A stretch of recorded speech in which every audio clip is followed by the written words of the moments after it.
Hello guys, welcome back to my YouTube channel. तो Java tutorial की इस lecture में आज हम देखेंगे मेथड्स के बारे में। तो चलिए शुरू करते हैं। तो गाइस, जब भी जावा में मेथड्स की बात होती है तो methods is a block of code which runs when it is called. Okay, तो यानी कि क्या है, हमारा मेथड एक ब्लॉक है कोड का जो कि हम रन होता है जब हम इसे कॉल करते हैं। तो ये इसकी हमें आवश्यकता क्यों पड़ती है मेथड की?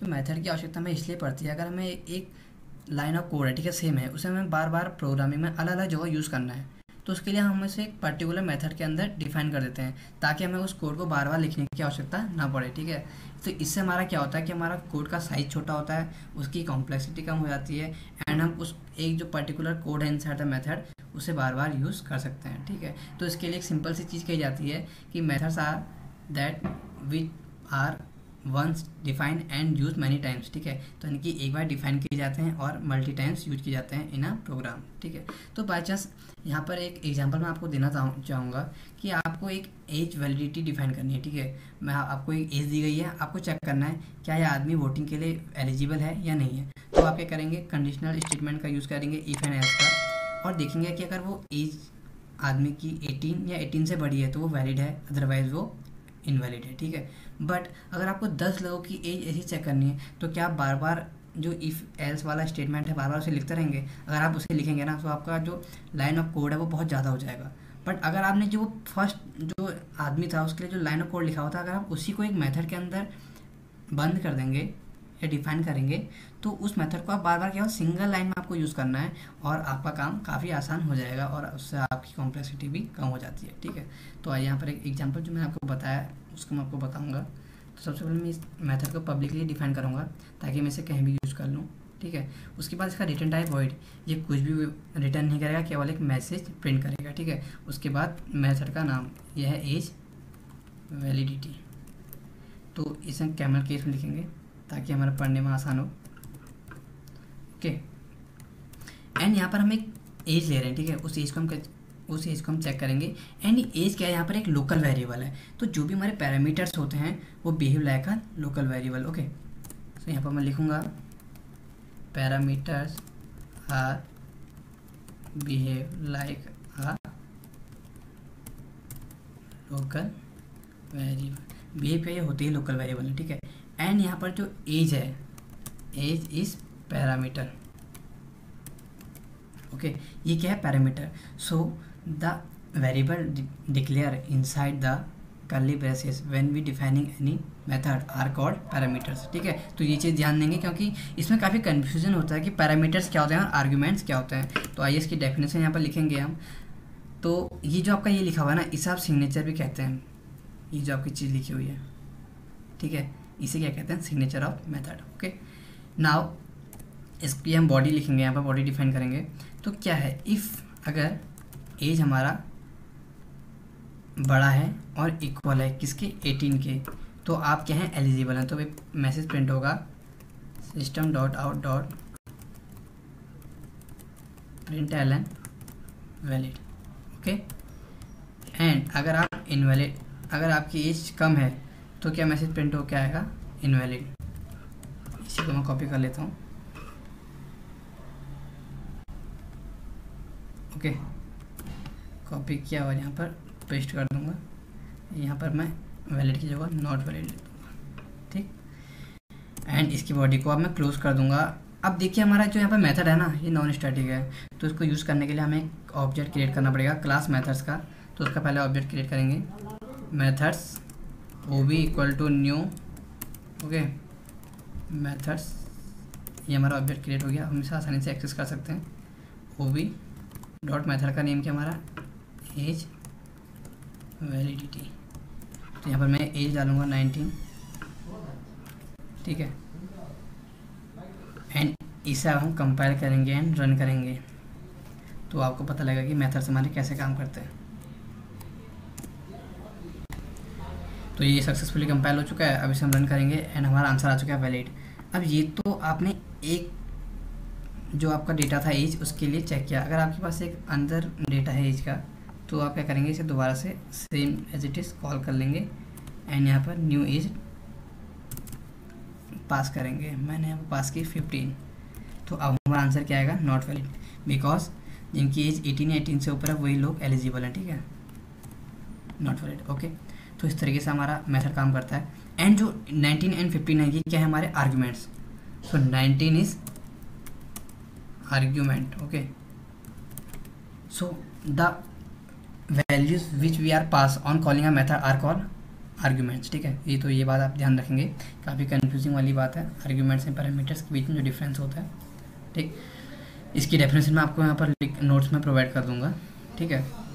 अब जो बात आती है हमारी, तो हमने मेथड्स को यहाँ पर डिफाइन कर लिया। अगर मैं इस मेथड के अंदर ना एक वेरिएबल डिफाइन करता हूँ, ठीक है, एंड ऐसे नॉर्मली मैं इसका कोई यूज़ नहीं है, पर नॉर्मली आपको बताने के लिए डिक्लेयर कर रहा हूँ, ठीक है, y=89, तो ये क्या हमारा एक local variable and can be modify only final. Okay, final. Okay, तो इसे आप फाइनल के अलावा किसी भी और मॉडिफायर से डिक्लेयर नहीं कर सकते, जैसे कि स्टैटिक और कोई भी आपका स्टैटिक होता है, एब्स्ट्रैक्ट होता है, ठीक है, प्रोटेक्टेड है, प्राइवेट है, तो ये मॉडिफायर्स आप यहाँ पर यूज़ नहीं कर सकते हैं, ठीक। तो ये था हमारा मेथड्स के बारे में, ठीक। अब जो इसमें अनदर बात आती है हमारी मेथड्स की, वो ये है कि आप मेथड्स में कितने टाइप के आर्ग्यूमेंट्स पास कर सकते हैं, ठीक है। तो अगर आपको मैं एक नई चीज़ बताऊं कि आप एक टाइम ये आता ना कि आप नंबर ऑफ़ आर्ग्यूमेंट्स पास कर सकते हैं, कोई उसकी लिमिट नहीं है, ठीक है। तो टॉपिक हमारा है वेरिएबल लेंथ आर्ग्यूमेंट। ओके, तो वेरिएबल आर्ग्यूमेंट लेंथ के लिए क्या करना है आपको, एक नॉर्मल सा मेथड बनाएंगे हम, पब्लिक, ओके, वॉइड, मैं यहाँ पर प्रिंटिंग करके एक मेथड बनाऊंगा, ठीक है। एंड मैं यहाँ पर एक पहले वेरिएबल का डेटा टाइप लिखूंगा, उसके बाद 3 डॉट हमारे, उसके बाद एक से नेम दे दूंगा मैं आर करके। ओके, अब मुझे तो ये क्या है ना, यहाँ पर एक एरे बनाएगा इसका, ठीक है। मैं इसे यहाँ पर लिखता हूँ for int I R. Okay, and मैं इनको प्रिंट कर दूंगा, system dot out dot printer. Okay, and print कर देंगे हम आई को, एंड इस लूप की बॉडी को बंद करेंगे, इसे भी यहाँ पर बंद कर देंगे। ओके, एंड जब हम इसे यहाँ पर यूज़ करेंगे तो मैं यहाँ पर लिखूँगा ओवी डॉट प्रिंटिंग कुछ इस तरीके से, ठीक है। एंड इसे मैं कमेंट कर देता हूँ, इसे भी कमेंट कर देता हूँ। आइए इसे रन करते हैं।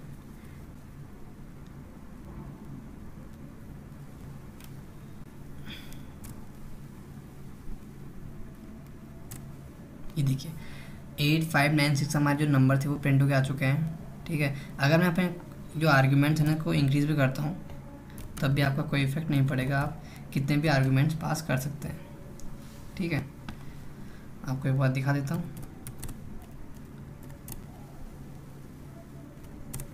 ये देखिए, तो ये होता है हमारे, आप किसी को लिमिट नहीं कि आप कितने आर्ग्यूमेंट पास आपको करना है, बट इसकी कुछ रूल्स हैं कि आप इसे कैसे डिफाइन करेंगे, ठीक है। तो मैं यहाँ पर लिख देता हूँ var length argument should be last, ठीक है। We can use only one var argument.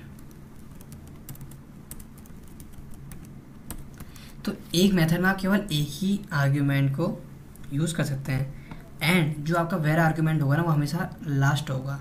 ऐसा नहीं कि आपने पहले वेर आर्ग्यूमेंट लिखा उसके बाद आपने कुछ इस तरीके से लिख दिया इंट ए, तो ये आपका गलत है, ठीक है, ये आपका गलत है। हाँ, आप यहाँ पर ये कर सकते हैं, जो आप स्टार्टिंग में आप अनदर जो पैरामीटर्स हैं वो डिफाइन कर सकते हैं, जैसे मैं यहाँ पर बी कॉमा कर देता हूँ, ठीक है। तो अब आपका क्या होगा कि पहले जो वेरिएबल है, पहले जो आप आर्ग्यूमेंट पास करें ना यहाँ पर 8, ये प्रिंट ना होके केवल आर्ग्यूमेंट्स में हमारे केवल यहाँ से आगे को आएगा। एंड जो 8 है ये किस में स्टोर हो जाएगा, आपका बी में यहाँ पर, जब आप इसे एज ए आर्ग्यूमेंट पास करेंगे। आइए चेक करते हैं।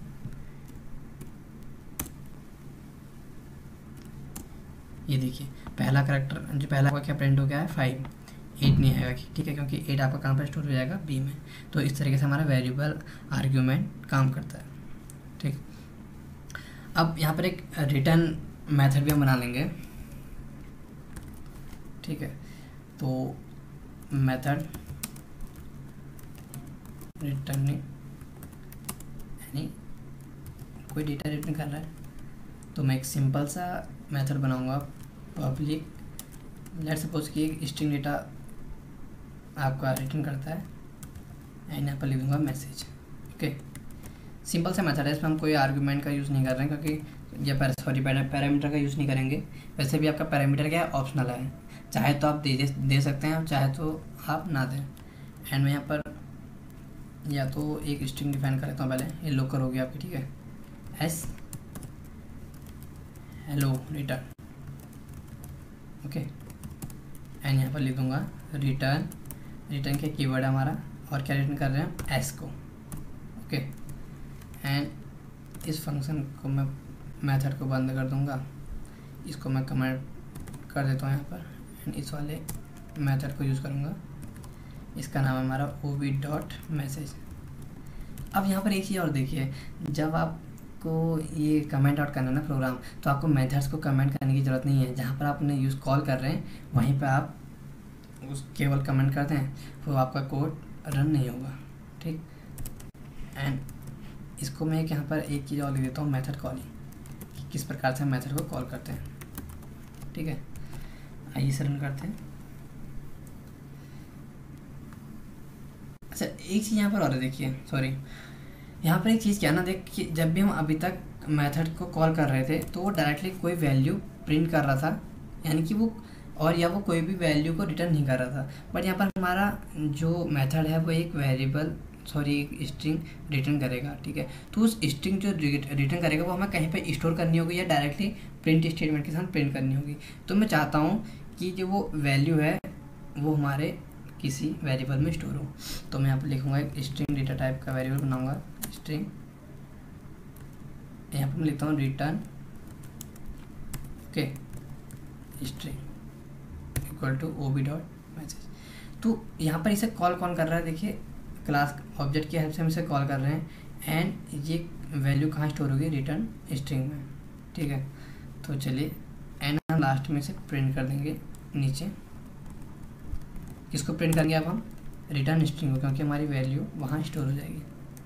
system.out.println return string.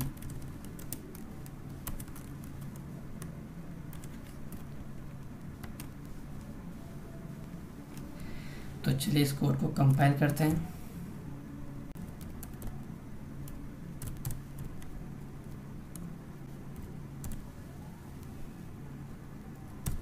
ये देखिए, तो हेलो रिटर्न जो हमारा मेथड से हुआ था वो प्रिंट होके आ चुका है। तो इस तरीके से हमारे मेथड्स काम करते हैं। आगे आने वाले वीडियो में हम देखेंगे कि मेथड ओवरलोडिंग क्या होता है। सो गाइस, आज की वीडियो में इतना ही था। आशा करता हूँ आपको समझ में आया होगा। तो मिलते हैं अगली वीडियो में। Thank you.